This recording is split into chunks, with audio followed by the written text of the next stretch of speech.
Qu'est-ce que le christianisme? Le christianisme, c'est une question de vie.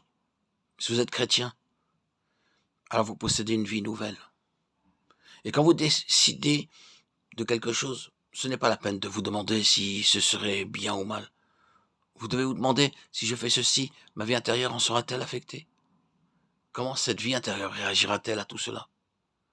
Il est étonnant de voir que beaucoup de chrétiens se contentent de se conformer à un modèle extérieur, alors que ce que Dieu nous a donné par la nouvelle naissance ne peut être une accumulation de nouvelles règles auxquelles nous serions encore assujettis. Il nous a pas introduits dans un nouveau Sinaï régi par des tu feras et tu ne feras pas. Le croyant ne doit pas faire des investigations sur le bien fondé ou non d'une action, mais il doit évaluer la réaction de la vie divine face à telle ou telle situation rencontrée. Nous possédons désormais la vie de Christ et c'est aux indications de cette vie que nous devons être attentifs. Si lorsque vous devez agir dans une certaine direction, la vie s'élève en vous et vous donne une réponse positive, s'il y a cette onction intérieure, 1 Jean 2, 20 et 27, alors vous pouvez aller de l'avant en toute confiance. C'est la vie intérieure qui vous a indiqué cela. Mais si cette vie intérieure décline et est abattue, alors vous devez savoir que ce que vous aviez envisagé doit être abandonné, même si cela paraît louable.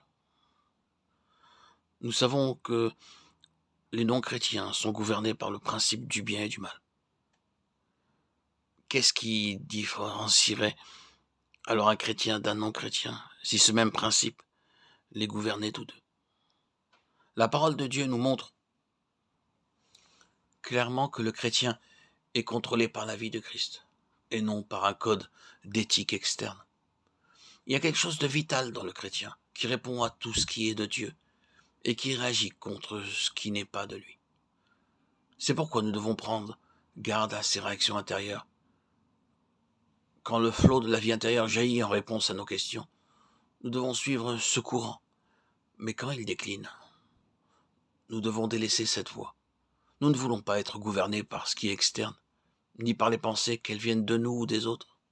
Les autres peuvent approuver une certaine chose, et en pesant le pour et le contre, nous pouvons aussi penser que c'est bien. Mais que dit en nous la vie intérieure? Dès que nous avons réalisé que le facteur essentiel dans la conduite d'un chrétien, c'est la vie intérieure, nous savons alors que nous devons non seulement éviter ce qui est mauvais, mais aussi tout ce qui extérieurement semble bon. C'est uniquement ce qui procède de la vie intérieure du chrétien qui doit le conduire. C'est pourquoi nous ne pouvons pas faire ce qui ne jaillit pas de la vie.